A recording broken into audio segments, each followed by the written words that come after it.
श्री राहुल गांधी, श्री मल्लिकार्जुन खड़गे जी, श्री मल्लिकार्जुन खड़गे जी, श्री राहुल गांधी, बोले सो निहाल,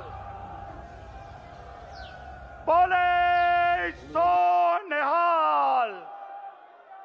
श्री राहुल गांधी झंडे झंडे चके हो। श्री राहुल गांधी बोले सो निहाल। सत श्री अकाल। मल्लिकार्जुन खड़गे जी, केसी वेणुगोपाल जी, भूपेश बघेल जी, राजा वरिंग जी, प्रताप सिंह बाजवा जी, चरणजीत सिंह चन्नी जी,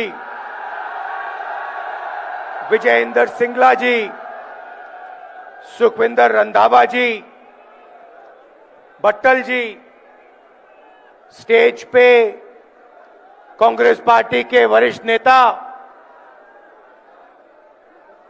भाइयों और बहनों, कांग्रेस पार्टी के हमारे सारे के सारे बब्बर शेर और शेरनियां, आप सबका यहां बहुत बहुत स्वागत, नमस्कार। आपका मूड कैसा है भाई? ये पंजाब है, थोड़ा जोरों से मूड कैसा आपका?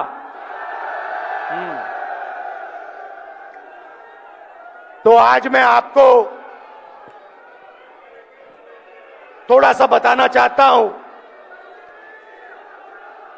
दिल्ली में, देश में क्या हो रहा है। पिछले कुछ दिनों में प्रधानमंत्री ने क्या किया और इसका नतीजा क्या होने वाला है, वो मैं आपको बताने आया हूं। सबसे पहले, पंजाब जानता है कि देश की नींव जो होती है, देश की नींव किसान और मजदूर होता है। इस बात से आप सहमत हैं? सही है? मतलब फूड सिक्योरिटी के बिना, किसान के बिना, मजदूर के बिना देश नहीं बनाया जा सकता है, देश मजबूत नहीं हो सकता है। आप जानते हो, क्योंकि हिंदुस्तान की फूड सिक्योरिटी में आपकी सबसे बड़ी मेहनत रही है। अगर हरी क्रांति हुई तो पंजाब के किसानों और मजदूरों की मेहनत से हुई थी। सही? आपने देखा होगा, कुछ दिन पहले पार्लियामेंट हाउस में प्रेसिडेंट एड्रेस हुआ। राष्ट्रपति भाषण देती हैं और फिर जो लीडर ऑपोजिशन होता है, उसका काम उस भाषण का जवाब देने का होता है। मैं लीडर ऑफ ऑपोजिशन हूं लोकसभा में, तो प्रेसिडेंट एड्रेस के बाद मेरा भाषण था। मैंने, भैया शांत हो जाए थोड़ा, मैंने भाषण शुरू किया और शुरुआत में ही मैंने एक सवाल पूछा। जनरल नारावाने जी हैं, उन्होंने एक किताब लिखी है। उस किताब में उन्होंने कहा कि चाइना के टैंक हिंदुस्तान के अंदर आ रहे थे। चीफ ऑफ आर्मी स्टाफ ने लिखा है। सेना के जो लोग हैं, आप अच्छी तरह सुनिए, एक्स सर्विसमैन जो हैं, आप अच्छी तरह सुनिए। नारावाने जी ने लिखा किताब में कि चाइना के टैंक हमारे देश के अंदर आ रहे थे। मैंने फोन लगाया रक्षा मंत्री को और उनसे पूछा मेरे ऑर्डर क्या है। रक्षा मंत्री ने जवाब नहीं दिया। उसके बाद मैंने नेशनल सिक्योरिटी एडवाइजर को फोन लगाया। 8 बजे टैंक आए। तकरीबन 9 बजे मैंने नेशनल सिक्योरिटी एडवाइजर को फोन लगाया, उनसे पूछा मेरे ऑर्डर क्या हैं, कोई जवाब नहीं। उसके बाद जयशंकर फॉरेन मिनिस्टर को फोन लगाया, टैंक अंदर आ रहे हैं, मेरे ऑर्डर क्या हैं, कोई जवाब नहीं। फिर दूसरी बार नरवणे जी ने रक्षा मंत्री को फोन किया और उनसे कहा देखिए मेरे सामने चाइना की सेना है, टैंक देश के अंदर आ रहे हैं, 2 घंटे से मैं सवाल पूछ रहा हूं मेरा ऑर्डर क्या है जवाब नहीं मिल रहा है। आप प्रधानमंत्री से पूछिए, वो मेरा फोन उठा नहीं रहे हैं, उनसे पूछिए मुझे क्या करना है। रक्षा मंत्री ने फिर प्रधानमंत्री को फोन किया और रक्षा मंत्री ने प्रधानमंत्री से पूछा होगा कि नरवणे जी का फोन है, चाइना की सेना अंदर आ रही है, वो ऑर्डर चाहते हैं। भाई और बहनों, चाइना की सेना पर फायर करने का ऑर्डर सिर्फ हिंदुस्तान का प्रधानमंत्री दे सकता है, ना आर्मी चीफ ले सकता है, ना रक्षा मंत्री ले सकता है। तो नरवणे जी ने प्रधानमंत्री से पूछा कि भैया हमें ऑर्डर दीजिए, क्या मैं फायर कर सकता हूं, क्या मैं इनको रोक सकता हूं। 2 घंटे कुछ नहीं जवाब मिला। उसके बाद प्रधानमंत्री ने नरवणे जी से बात नहीं की। प्रधानमंत्री ने रक्षा मंत्री को कहा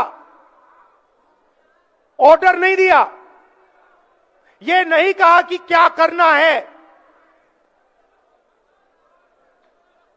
नरवणे जी को मैसेज मिलता है जो आप उचित समझो वो करो। मतलब प्रधानमंत्री ने अपनी जिम्मेदारी पूरी नहीं की, नरवणे जी को छोड़ दिया। नरवणे जी अपने किताब में लिखते हैं कि मुझे लगा कि मैं अकेला खड़ा हूं, मुझे ना प्रधानमंत्री ने ऑर्डर दिया, ना रक्षा मंत्री ने ऑर्डर दिया, तो ये मैं भाषण दे रहा था, मेरा भाषण रोक दिया। 1 घंटा, 2 घंटे, 3 घंटे, 4 घंटे रोकते गए, डरे हुए थे।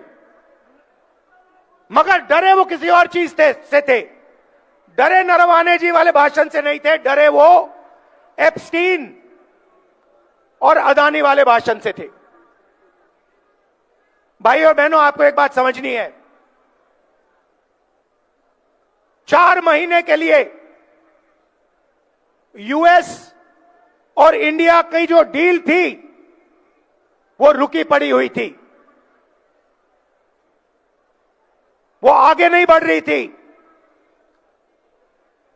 एक्सपर्ट से मैंने पूछा, महीनों से मैं पूछ रहा था कि ये डील फंसी क्यों है। जवाब मिलता था ये डील इसलिए फंसी है क्योंकि अमेरिका हिंदुस्तान के एग्रीकल्चरल सेक्टर को खोलना चाहता है और हमारी सरकार एग्रीकल्चर सेक्टर को नहीं खोलना चाहती है।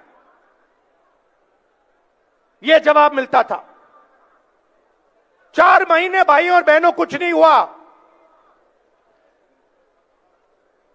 जैसे ही मैंने भाषण शुरू किया, भाषण रोका, उसी शाम मेरा भाषण चल रहा था रोक रहे थे मुझे, और हिंदुस्तान के प्रधानमंत्री का फोन जाता है। किसको जाता है? डोनाल्ड ट्रंप को जाता है। यह मैंने नहीं कहा, यह डोनाल्ड ट्रंप ने ट्वीट किया है कि हिंदुस्तान के प्रधानमंत्री ने मुझे कुछ मिनट पहले फोन किया है। तकरीबन 6 बजे शाम को प्रधानमंत्री जी डोनाल्ड ट्रंप को फोन करते हैं। ना कैबिनेट से पूछा, ना कृषि मंत्री से पूछा, ना राजनाथ सिंह से पूछा, ना जयशंकर से पूछा, सीधा डोनाल्ड ट्रंप को कह दिया कि मैं डील करने को तैयार हूं। भाइयों और बहनों, डील में हिंदुस्तान ने अमेरिका को क्या दिया, मैं आपको बताना चाहता हूं। सबसे पहले सोयाबीन, दाल, कपास, फल, बादाम, अखरोट, ये सारा का सारा अमेरिका को दे दिया है। हमारे किसान मैकेनाइज नहीं है, छोटे खेत है उनके पास। किसी का 5 एकड़ का खेत है, किसी का 2 एकड़ का खेत है। अमेरिका के खेत 500, 1000, 2000, 5000 एकड़ के होते हैं। उसमें पूरा मैकेनाइजेशन है। नरेंद्र मोदी जी ने एग्रीकल्चर सेक्टर का दरवाजा खोल दिया है। हिमाचल, पंजाब, हरियाणा, मध्य प्रदेश, महाराष्ट्र, राजस्थान, छत्तीसगढ़, उड़ीसा, इन सब प्रदेशों के किसान बर्बाद होने जा रहे हैं। मैं आपको बता रहा हूं, नरेंद्र मोदी जी ने दरवाजा खोल दिया है। अमेरिका का माल अंदर आएगा और हमारा किसान बर्बाद हो जाएगा। यह काम नरेंद्र मोदी करना नहीं चाहता था, मैं जानता हूं, क्योंकि 4 महीने से वो इस काम को रोकने की कोशिश कर रहा था। हमारे कनेक्शन है सरकार में, ब्यूरोक्रेट्स को हम जानते हैं। हम पूछते थे कि भैया बाकी सब ठीक है, कृषि का सेक्टर तो नहीं खोल रहे हो? वो कहते थे नहीं खोल रहे। हिंदुस्तान का कोई प्रधानमंत्री, चाहे वो कांग्रेस पार्टी का हो, चाहे वो बीजेपी का हो, किसी और पार्टी का हो, एग्रीकल्चर सेक्टर को नहीं खोल सकता है। कोई भी प्रधानमंत्री नहीं खोल सकता है। तो सवाल उठता है कि नरेंद्र मोदी ने जो काम 4 महीने के लिए नहीं किया, उस काम को उसने 15 मिनट में क्यों कर दिया? यह सवाल है। यूएस डील में सिर्फ कृषि का दरवाजा नहीं खोला। मैं आपको थोड़ा इंटरनेशनल मामलों की बात करना चाहता हूं। देखिए, आपने देखा यूक्रेन में युद्ध हो रहा है, देखा। आप देख रहे हो कि गाजा में युद्ध हो रहा है, दिख रहा है आपको? युद्ध किसके बीच में है? लड़ाई किसके बीच में हो रही है? बताइए, आप बताइए।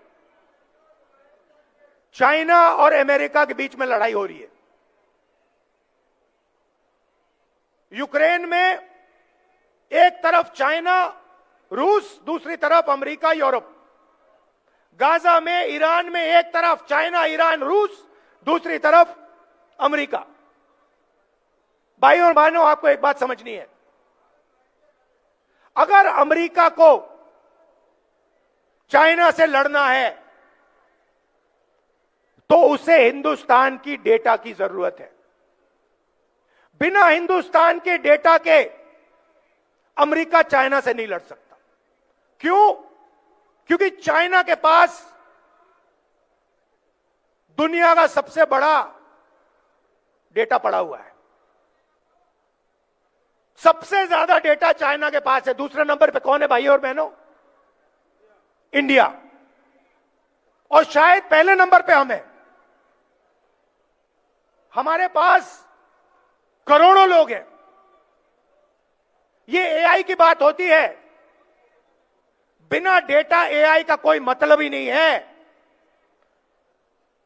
एआई का मतलब डेटा। डेटा किसके पास है? हिंदुस्तान के पास है। पिछली सदी तेल की थी। सऊदी अरेबिया के पास तेल, अमेरिका के पास तेल, रूस के पास तेल, ईरान के पास तेल। 21वीं सदी डेटा की सदी है, डेटा की सेंचुरी है। डेटा किसके पास? आपके पास।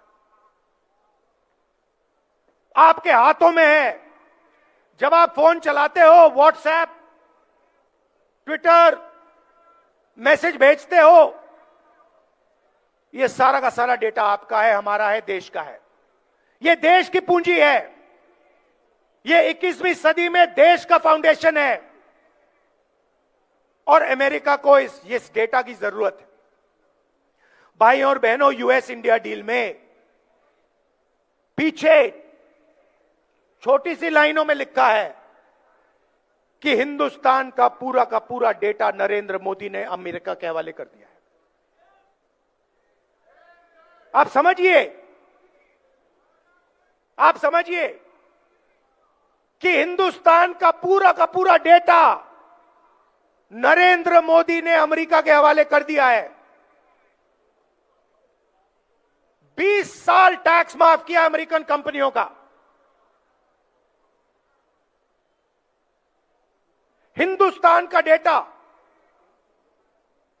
अब अमेरिका कहीं भी रख सकता है। अमेरिका में हमारा डेटा रखना चाहता है तो वहां रख सकता है। जापान में रखना चाहता है तो वहां रख सकता है। आप सोचिए, अगर सऊदी अरेबिया के पास तेल है और सऊदी अरेबिया ने पूरा का पूरा अपना तेल अमेरिका के हवाले कर दिया, तो सऊदी अरेबिया के पास क्या बचेगा? अगर रूस ने अपना पूरा का पूरा तेल उठा के अमेरिका को दे दिया, तो रूस का क्या होगा? तो पहली बात, कृषि सेक्टर का दरवाजा खोला,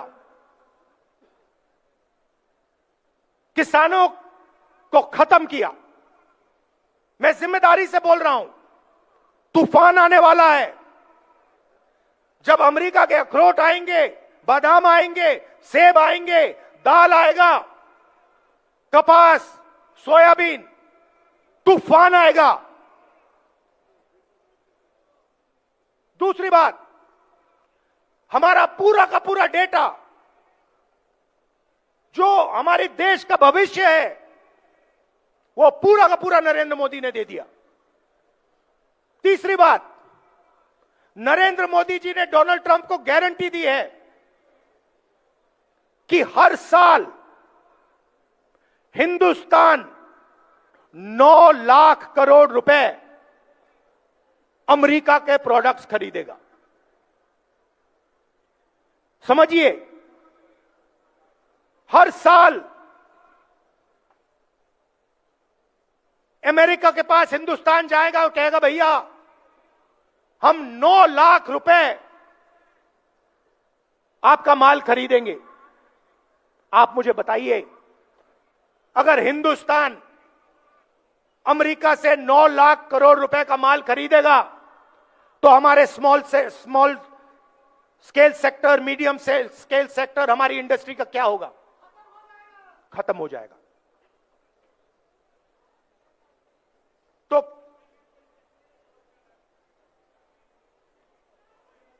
तो तीसरी बात, हमारी स्मॉल और मीडियम इंडस्ट्री जो पंजाब की नींव थी, देश का फाउंडेशन है, उसे उड़ा दिया। और चौथी बात, इससे आप और भी हैरान हो जाओगे कि नरेंद्र मोदी जी ने अमेरिका को कहा है कि जिससे आप तेल खरीदवाना चाहोगे उसी से हम तेल खरीदेंगे। ना हम रूस से तेल खरीदेंगे, ना हम ईरान से तेल खरीदेंगे। आप हमें बताओ, अगर आप बोलोगे वेनेजुएला से तो हम वेनेजुएला से खरीदेंगे, अगर आप बोलोगे अमेरिका से तो हम अमेरिका से खरीदेंगे, अगर आप बोलोगे सऊदी अरेबिया से तो हम सऊदी अरेबिया से भी खरीदेंगे। तो हिंदुस्तान की पूरी एनर्जी सिक्योरिटी उड़ा दी। भाइयों और बहनों, बात समझिए, हिंदुस्तान का कोई भी प्रधानमंत्री यह काम नहीं कर सकता है। मैं आपको लिख के कह रहा हूं, नरेंद्र मोदी भी यह काम नहीं कर सकता था। तो सवाल उठता है कि उस दिन क्या हुआ, क्या दबाव था कि हिंदुस्तान के प्रधानमंत्री ने हमारे देश का वहां डेथ वारंट साइन कर दिया, हमारे किसानों का डेथ वारंट साइन कर दिया, हमारा डेटा दे दिया, हमारी स्मॉल मीडियम इंडस्ट्री का डेथ वारंट साइन कर दिया। क्या हुआ, मैं आपको बताता हूं। दो चीजें हैं, नारावाने जी की किताब नहीं है। पहली चीज, अमेरिका में तकरीबन 35 लाख फाइलें हैं एप्स्टीन की। 35 लाख फाइलें हैं एप्स्टीन की। 35 लाख रिलीज हो गई हैं, उसमें अनिल अंबानी का नाम है और हरदीप पुरी का नाम है। ये जो नाम आए हैं, हरदीप पुरी का, भैया ठहर जाइए, हरदीप पुरी का नाम जो आया है, अनिल अंबानी का नाम जो आया है, ये प्रधानमंत्री को धमकाने के लिए नाम रखे गए हैं। अभी 35 लाख और फाइलें हैं, उन फाइलों के अंदर नरेंद्र मोदी की सच्चाई बंद पड़ी हुई है। अमेरिका और डोनाल्ड ट्रंप नरेंद्र मोदी को धमका रहे हैं, कह रहे हैं कि भैया अगर तूने साइन नहीं किया तो ये हम खोल देंगे। ये है पहली धमकी।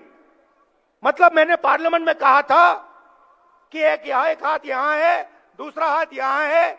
एक हाथ मैंने आपको बताया एप्स्टीन की फाइल, दूसरा हाथ बताता हूं। बीजेपी ने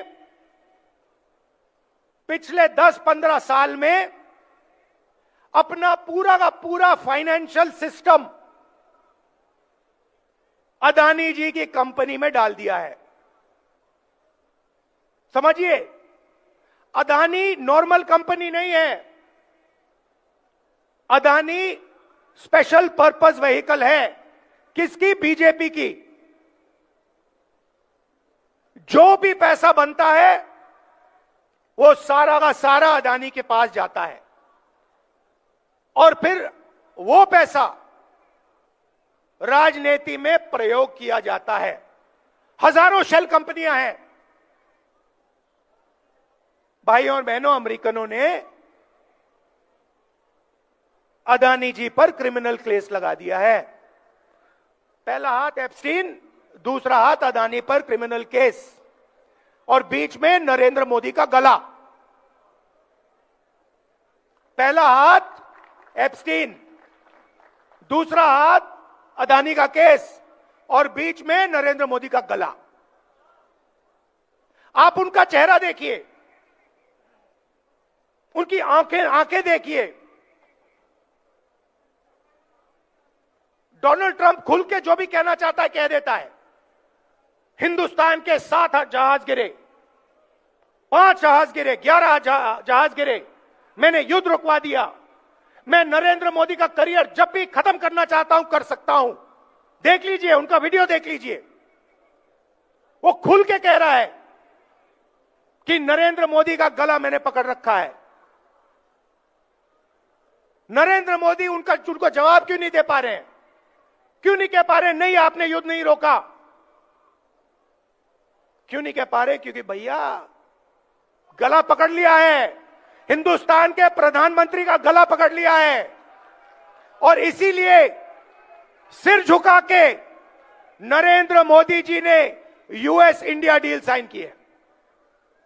और मैं आपको बता देता हूं, ये बचेंगे नहीं, ये नहीं बच सकते, क्योंकि एप्स्टीन फाइल, अदानी का केस कभी ना कभी तो खुलेगा। मैं आपको बता रहा हूं, रात को नरेंद्र मोदी सो नहीं पा रहे हैं, नींद नहीं आ रही है, कांप रहे हैं। रात को रोज सोने से पहले नींद नहीं आती, घंटों नींद नहीं आती। प्राइम मिनिस्टर हाउस में लेटते हैं और कहते हैं भैया कैसे निकलूं, क्या करूं? नहीं, आप नहीं निकल सकते, क्योंकि आपने देश को बेचा है। और आपने देश का भयंकर नुकसान किया है। भाई और बहनों, मुझे बताइए, डेटा दे दिया, किसानों को खत्म कर दिया, स्मॉल मीडियम बिजनेस उड़ा दिया, एनर्जी सिक्योरिटी ले ली। आप मुझे बताइए, अमेरिका ने हमें क्या दिया? मुझे एक बात बता दीजिए, अमेरिका ने हिंदुस्तान को क्या दिया? मुझे बता दीजिए। हमने उनसे कहा 9 लाख करोड़ रुपए हम आपसे खरीदेंगे, उन्होंने कोई गारंटी दी? उन्होंने कहा कि हां भैया हम भी खरीदेंगे ना। उन्होंने हमें कहा कि भैया जिससे तेल खरीदवाना हो हमें बताओ, हम करेंगे? नहीं। उनके किसानों का नुकसान होगा? नहीं। उनकी इंडस्ट्री का फायदा नुकसान होगा? नहीं। पूरा का पूरा हिंदुस्तान नरेंद्र मोदी ने बेच दिया। क्यों? एक हाथ इधर एक हाथ उधर, गला बीच में, खत्म। और पंजाब के किसानों को याद रखना है कि नरेंद्र मोदी ने पहले आपको बेचने की कोशिश की थी, 5 कानून लाए थे। और मजदूरों को याद होना चाहिए, आपका जो मनरेगा था वो आपके हाथ से छीन लिया। मैं आपसे यहां यह कहने आया हूं कि कांग्रेस पार्टी हिंदुस्तान के किसानों के साथ, मजदूरों के साथ, छोटे व्यापारियों के साथ खड़ी है। हम पीछे नहीं हटने वाले।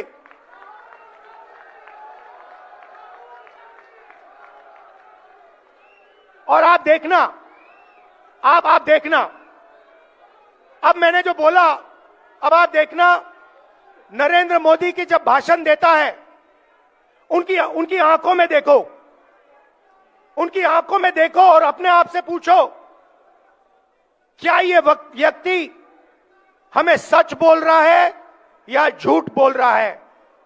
आपके दिल में सही जवाब मिल जाएगा। भाइयों और बहनों, पंजाब हमारी स्ट्रेंथ है। मैं जब यहां आता हूं, मैं आपको बता रहा हूं, मुझे इतना मजा आता है क्योंकि मुझे हिंदुस्तान की शक्ति, हिंदुस्तान का फाउंडेशन यहां दिखता है। आप हमारे रक्षक हो, आप हमारी नींव हो, हमारे प्रोटेक्टर हो, और हम आपसे प्यार करते हैं।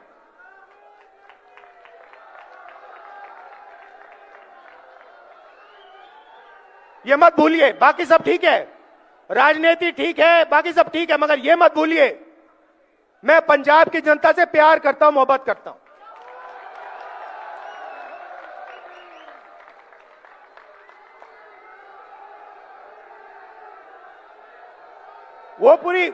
वो पूरी बात है। अगर शायद कभी मैं किताब लिखूं तो मैं आपको गहराई में बता दूंगा, मगर आपका भविष्य है, आपके किसानों का भविष्य है, युवाओं का भविष्य है, इसको उज्जवल बनाना है और पंजाब को सक्सेसफुल बनाना है। बाकी सब ये करना है हमें। अच्छा, आखिरी बात मैं कहना चाहता हूं, यहां पे मेरे दोस्त बैठे हुए हैं। देखिए, कांग्रेस पार्टी को भी मैं मैसेज देना चाहता हूं। काम टीम वर्क से होता है, काम टीम वर्क से होता है। एक प्लेयर गेम नहीं जीत सकता है। हमारे पास पूरी टीम बैठी है और मैं आपको मैसेज देना चाहता हूं सबको, खारगे जी के साइड से, मेरे साइड से, भैया टीम प्लेयर बनो, नहीं तो हम तुम्हें रिजर्व में बैठा देंगे। चाहे आप कितने भी बड़े हो, मैं बता रहा हूं, चाहे आप कितने भी बड़े हो, पार्टी से बड़ा कोई नहीं है। आप टीम प्लेयर बनो।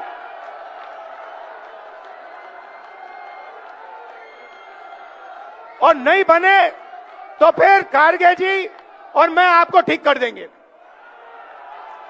और ये जो सारे सीनियर नेता बैठे हैं, मैं इनको बताना चाहता हूं कि हमारी सच्ची शक्ति हमारे कार्यकर्ता हैं। ये जो है, ये हमारी सच्ची शक्ति है। और जो भी होगा पंजाब में, इनकी रिस्पेक्ट करके होगा, इनको लेकर होगा, इनको शामिल करके होगा। आप सबका दिल से धन्यवाद, बहुत बहुत प्यार, नमस्कार, जय हिंद। श्री राहुल गांधी बोले सो निहाल।